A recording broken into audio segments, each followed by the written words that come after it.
loose and set me free. You make me win in every way.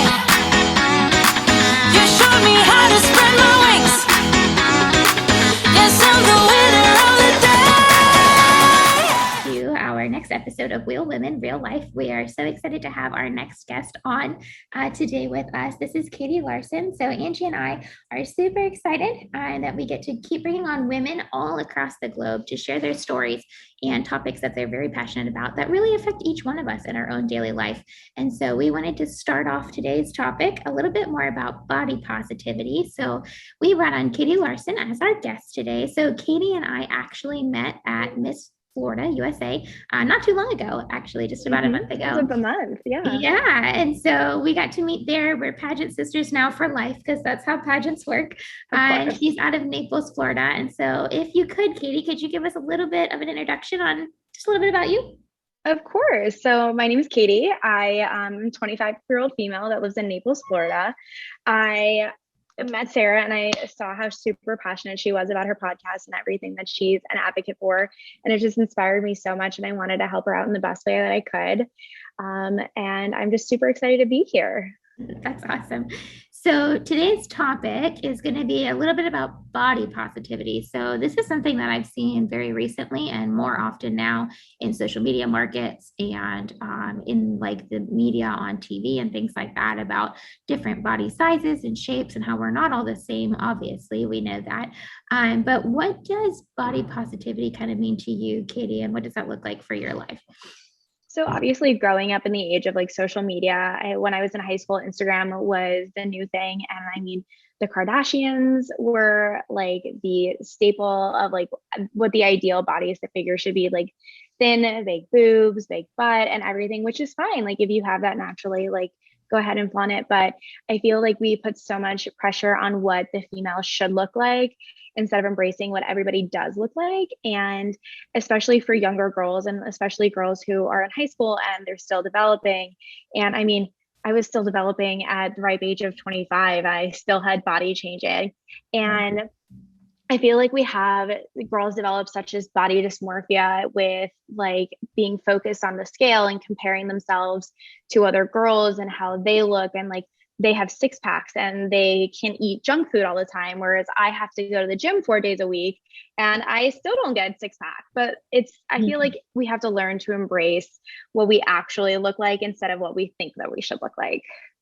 Yeah, you made some really great points. And Angie, I'm going to twist the question a little bit for you because for those of us with disabilities, it seems that a person with a disability or a woman with a disability is very much left out of the discussion of body positivity because body positivity is good about accepting your body, but you still have to meet certain criteria, or at least that's how it seems. So you have to have 2 arms, 2 legs, 10 fingers, 10 toes. You know, they're still looking for that kind of like form or model to fit. And some of us still don't look like that, but body positivity should be inclusive of all bodies. So what are your thoughts on that, Angie? My thoughts are that you were put exactly in the vehicle that you were meant to be put in before you came to this earth. Okay. So my thoughts is that you have to make the best of what you're given. So you have to do things like put your makeup on, we've talked a lot about this before about, making sure that you are ready in your best form that you can be to face the world.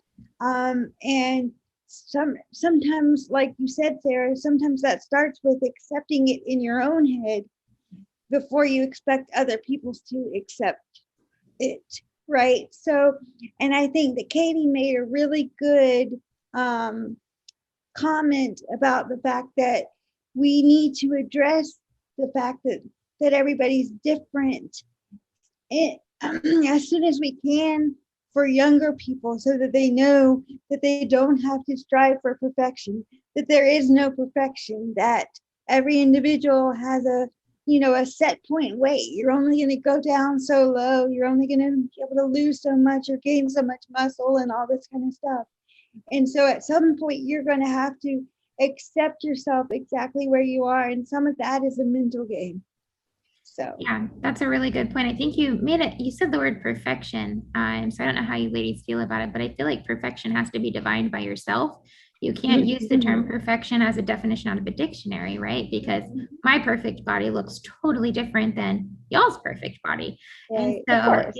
having our society understand that perfect isn't one size fits all, right? And how we accept ourselves is something we have to internalize. So what does that look like for you guys? And we'll start with Katie, just so we don't talk over each other on the Zoom camera. But what does accepting yourself and your body and kind of like, what does that look like for you? Or how, what ways do you kind of like cope with that or move forward from that or keep yourself motivated, I guess?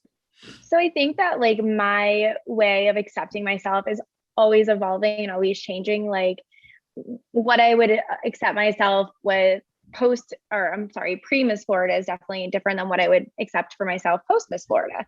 But Right. that's just my own personal challenges. Like I have hypothyroidism. So once I was diagnosed with hypothyroidism, I had to adjust what my perception of what reality is, I guess, for myself and what my ideal body, instead of being the super thin and just having my old body back. And I struggle to look at my old pictures. Like I even just started deleting them off of Instagram so they wouldn't show up anymore compared to like what myself is now. And I have to focus more on what my health is instead of what my ideal body image looks like. I think that's really good. Angie, anything to add? Yeah, that's a very very good point. And you're, but the reality is whether you had the thyroid thing come up for you or not, as we grow older, it's harder and harder for us to be that that skinny thing and all that kind of stuff. So I think accepting kind of accepting your new normal or whatever phase of your life you're in, whether it means that you now have to take medications to deal with a health issue, or that you so making your mind construct different, like you said. And if there is something negative, like, well, if there is something that's reminding you of your weakness or of the fact that you're never going to get back to that, then you have to do things that are going to, like you did, and do things like take stuff down that's not encouraging to you, or that is and start putting things up that will edify you and make you stronger in the new you or the new face. So and I think I say this to Sarah and people all the time: you can never compare yourself to anyone but yourself. Your goal should always be to be the better version of yourself for that day, and every day is different. So when it comes to body positivity, what is the biggest obstacle that you find for yourself that you have to overcome? I personally think for me, body positivity is overcoming, realizing that, again, I'm not my 18-year-old self. I don't have the metabolism that I did at 18 or 21 or even 23. That being almost 26, I'm now a woman of like childbearing years. I have wider set hips. I have a different body shape that has to accommodate for my growing self and like what potentially I have to grow in the future.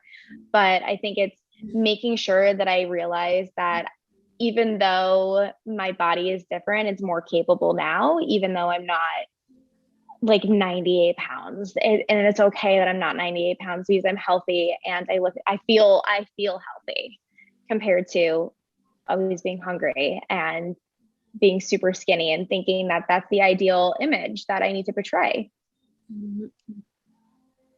Yeah, I think that's a really good point because healthy is different for each one of us and kind of how we see being healthy.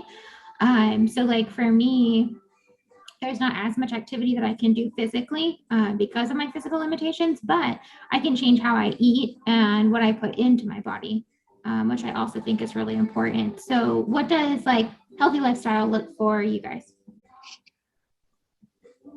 But well, I think just this for me personally, I think it's always looking for new ways to stay active, because with our lifestyle. As you know, Sarah, it's if you chose to be sitting around doing nothing, and I think some of the things that have worked for me, when I had the time, I don't have the time to commit to working out like I used to, but like the Wii machine that had the boxing on it. So when you move those little controllers around and you can get your heart rate up, you were doing the boxing, it helped to get your heart rate up. And then some other things that I've done is like wheel around the track at the Y, and just to get your body, your heart rate up and your body stronger, have more stamina. Because when you work out, I find that my stamina is improved, and I have much more energy to face the day when I choose the right foods and stuff like that. But if you like put a lot of carbohydrates and sugars and all that kind of things in your diet, then you are not able, from a holistic point of view, from the brain down, you're not able to function at the level that you should be. So Yeah, that's good. now, does that mean that I always make healthy decisions? No, but these are things we should consider. That's good. How about you, Katie? So I feel more so when I like try to stay active and I go to the gym, I try all my might. I try to at least go like at least 4 times a week. Granted, I'm not very good at that. I probably go twice a week, but I try to do like different active activities throughout the week as well. So if it's like going on walks with the dogs, or like going to the beach, or just something that keeps me active and happy, as well as like making sure I'm on top of taking my meds every day and making sure I'm not eating junk and not eating raw cookie dough that's sitting in my refrigerator every night, but like making sure I'm eating like the healthy foods, like your healthy fats, like fish and like chicken, and making sure that I'm putting good things into my body instead of like the bad junk food that I really want to eat, like all of my Cheez-Its and chips and ice cream. Mm-hmm.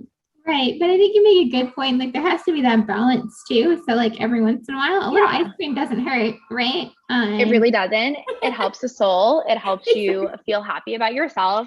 So if that means I'm eating sherbet in bed at 11 o'clock at night and watching bad reality TV, I'm going to do it. There you Exactly. go. Sometimes your body just needs that reset. And you're like, okay, now I'll start over with the healthy stuff tomorrow. That's really important. Exactly. So I thought it was interesting, and this is what I wanted to talk about earlier, and I totally forgot. But you had said that your routine and kind of how you see body positivity has actually changed from pre-Miss Florida to post-Miss Florida, or during. So kind of what was that change like, or how did your mindset change a little bit, or shift from kind of before pageant life to in pageant life? So I was originally in pageant life many years ago when I was 18. And then I took a very long hiatus and I came back for this year of Miss Florida.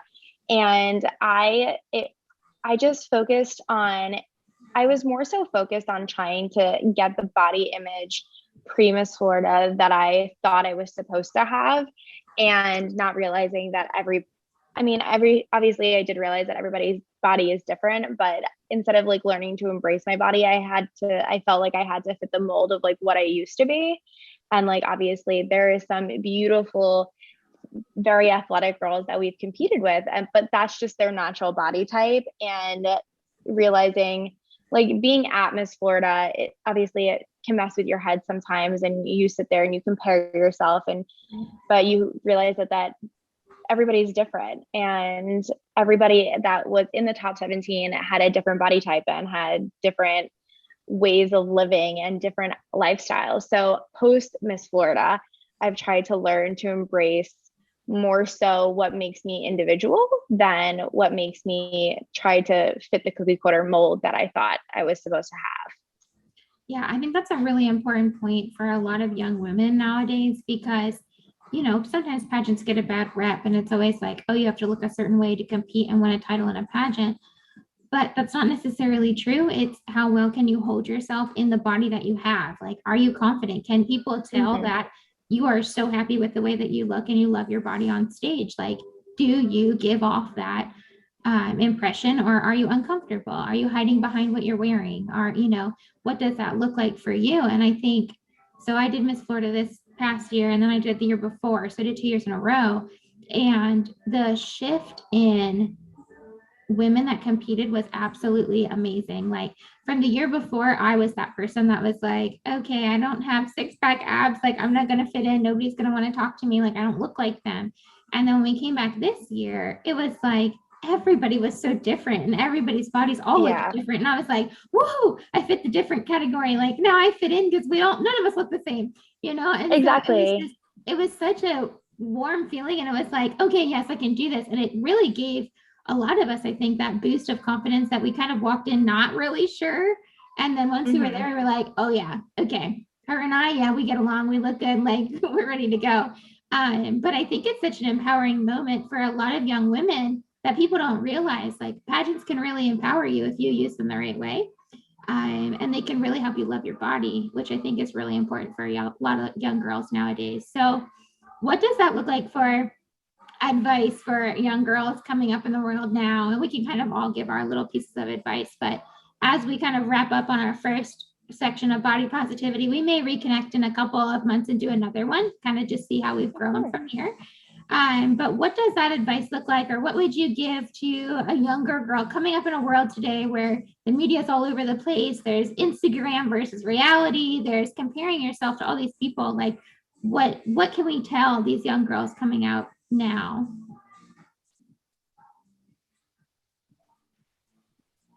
Go ahead, Katie. Oh, okay. I was supposed to just say, do you want to go? So I think that honestly, I think the advice that I have is don't honestly compare yourself. And I know it's so hard and you're preaching to the choir because you're always going to have those friends that again can eat pizza and have the 6-pack and you don't have that. But I think it's putting so much emphasis on, like Angie said, you were born to have the body that you were supposed to have and you embrace it that way. And I honestly think that brands are doing a really good job of that and starting to have more body inclusive, like ad campaigns and more body inclusive sales, because honestly, a size 4 and a size 0 can be the same size in different brands. And I think it's just realizing what is good for your body isn't always good for, Sarah, like what's good for my body is not necessarily what's good for your body or for Angie's body. Like we all have different ones. And I think it's making girls realize that everybody is supposed to be different and everybody is going to look different no matter what they do, no matter what they eat, no matter what workouts they do or what lifestyles they live. Everybody is supposed to look different. We're not all supposed to look the same. Yeah, I think you made a really good point. I caught it because you said not all size 4s and size 0s, they're different depending on what brand it is or, even what country you buy clothes in, right? And so if we could take away the number and not make a size 0 be super skinny and a size 14 like I wear seem like you're super large, and use something else. I don't know what that is yet, but maybe in the future, because that would help women stop comparing themselves to each other. Like, oh, you wear a 0. Well, I probably could fit my arm in a 0, but that's about all I could fit in a 0. Yeah. So it's like, how do we get rid of that number system? Or, the small, medium, large, extra large, 2X, like those things make you feel uncomfortable depending on, where you shop and who you shop with. So that was just something interesting I thought about when you said that, like, how can we change that? So it's not so I wear a 0 and I wear a 14, and even brand sizes are different. So the size 0 in like American Eagle is going to be different than a 0 in Forever 21. There's no uniform size for women where there is for men. Like men, you have your waist and you have your length. Like that is your pant size. For women, it's like, okay, well, I fit a size 3 here. I fit a size 10 here. Like it's, and I think that also messes with your psyche because you get into your head, well, why am I like so big in this size, but like I'm so small in this size? Yeah, exactly. And then it makes people self-conscious and they're like, oh, I need to lose the weight to be in the size 3 in this store, when really a size 3 in this store is like a -0 in another store, so it's just so interesting. Maybe we all go to waist and height measurements because it's a little easier that way, And so you're 38 and I'm a 42. That sounds a lot better than, a 0 out of 10. Exactly. And I mean, like, there's brands that I avoid. Like, I don't shop in Abercrombie. Like, for pants, I do not shop in Abercrombie. I don't shop in Hollister. Like, I just know that if I go and try to shop in those pants, I'm going to be upset with myself. And is it really worth a pair of jeans to be at the gym 5 days a week, like upset with myself because I don't fit into the size 2 there? Yeah, exactly. That's a really interesting topic. Angie, what do you think? I just wanted to bring this on. It kind of fits along with what you guys are saying, and that is wear clothes for your body type, which means if you're big busted, like I have big bust issues, plan for that. Get the larger size. There's nothing wrong with getting the larger size as long as it flatters your figure, whatever that figure is. And like just so it's not about the number or the so if like Katie was saying, I can't shop in certain stores because their clothes don't fit well on me, then just don't shop in those stores. Figure out what works for you and then stay in those parameters, because it goes back to presenting yourself in the best way that you can so that you come out confident and ready to rule the world. You know what I'm saying? Ready to face your day and all that kind of stuff. I would also say, going back to Katie mentioned this, comparing yourself to yourself and not anyone else. And I would say another aspect of body positivity that we have not talked about is controlling the thoughts you have in your brain. So start recognizing the dialogue you're having in your head and do something to change that. The sooner you can recognize the message you're sending to yourself, so that you can either read more positive books or hang out with people that are going to give you lift you up, or whatever it is you have to do to change those thought processes that you have in your head, because you are the one that's going to defeat yourself first and foremost. So that's what I would say. Yeah, that's a really good point. I think, like, for me, when I'm feeling down, music is kind of my outlet.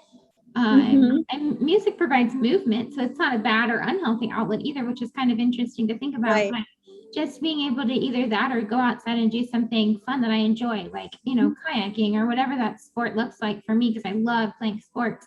And so, and then you kind of feel yourself coming back, but it happens to all of us. It's not wrong to feel upset about your body, but how do you get out of that, and how do you move forward in a rather quick manner than staying in it and just being upset about, what you've been given instead of embracing what you've been given. So I think that's really important too. Now I have all these questions now that we're at the end of the podcast, because we just totally opened a whole nother topic. But that was really— That's okay. We can have a part 2. We're going to have to, because I think it's so important right now. Because you brought up how ads are changing and like commercials and media, and it really is changing. Adding more plus size models, adding more models with disabilities, adding people with different, skin color, people with limb differences. All of these things are being added to models and commercials and ads that you see in stores nowadays, and all of those things, which is so important. And we didn't have that 10, 15, 20 years ago. And so it's like, I grew up being like, I don't look like any celebrity. I'm not going to be able to grow up and be anybody because I don't look like anybody, but it's starting to change. And so now our next generation of kids coming in can say, oh, I look just like her. I can be like her. And we don't have to be, this perfect shape or size or anything like that. So it's just really a cool topic to kind of continue on and talk about in the future. But any last thoughts or anything we want to add before we wrap up our little segment for today? I think just find whatever makes you happy and makes you feel good about yourself and makes you happy in your own skin, and just roll with it and just do the best that you— I didn't mean— I was like, yes, roll with it. Pun intended. Totally planned that. But just— yeah, that was awesome. Go with it. And what makes me happy is going to be different than what makes you happy, Angie, or makes you happy, Sarah. But that's okay. Just embrace your differences. No one is supposed to look the same. Yeah, absolutely. I would say be kind to yourself. Definitely be kind to yourself. And if you have a bad day, call it a bad day. And just give yourself a timeout. A rule of thumb that I do for myself, just as far as resilience and recovery wise, is I give myself 24 to 48 hours. Then I have to get my big girl pants on and face the world again. So whether that Very means true. I'm gonna have a cheat day. I'm gonna whatever it takes. I'm gonna Netflix and chill for a while or whatever. Whatever that means for me to get back to myself and to get back to my center point. I'll call it, and that's what you need to do. But again, you on yourself so you don't stay in that moment. So. That was a really good point too. I think that's important to always take time for yourself and kind of recollect and then start again. It's okay. Sometimes we have those days. So for all of our viewers, we have a question for you. So what does body positivity mean for you? And tell us one thing that you absolutely love about the body that you've been given so we can continue to move this movement forward in a positive direction. So I am so excited to have you guys today. Thank you guys so much for providing insight and really talking about a topic that's been pretty popular the last couple of months. Body positivity is slowly changing the way it looks in our world. And I think those of us that are involved with that just need to stick to it and keep sharing our stories because we never know whose lives we're going to change. And I think that's the most important part. So ladies, thank you very much. We will go ahead and add Katie's Instagram handle to our video so that you guys can follow Katie as well. I'm sure she'd be open to having some new friends and connections. Of course. So we can do that. But Katie, thank you so much for being a part. We definitely should do a part 2 in the near future. Yes, I think it's a lot of fun. Absolutely. Thanks for having me. I've definitely enjoyed it and I'm totally down for a part 2. There you go. Perfect. We may even start traveling. So maybe we can do a part 2 in person in the near future. Ooh, I'm totally down for traveling. I will meet you guys wherever. There you go. Sounds good. We can do it poolside. We'll be good. Perfect. Right. All right, ladies. Well, thank you so much. And this is Real Women, Real Life. We'll see you guys again soon.